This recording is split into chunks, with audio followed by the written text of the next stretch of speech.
Now, Family Studies report says, and I quote, any efforts to bridge this ideological gap in young women's emotional well-being will seemingly require not only a change in thinking, but also a renewal in young liberal women's connection to America's core institutions, which are faith and family. Bingo.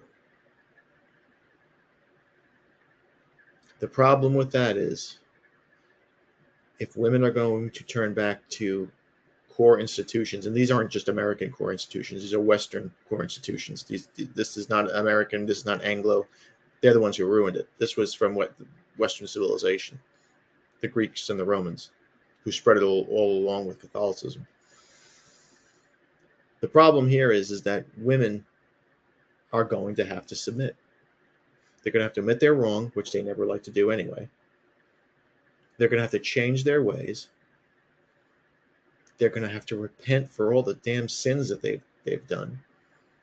And they're going to have to hope that they can find these young men who have been completely decimated by the liberal media that promotes interracial and gay sex and just Sex in the City shit. And I'm going to do a podcast about Sex in the City, because that show is what ruined women big time back in the late 90s.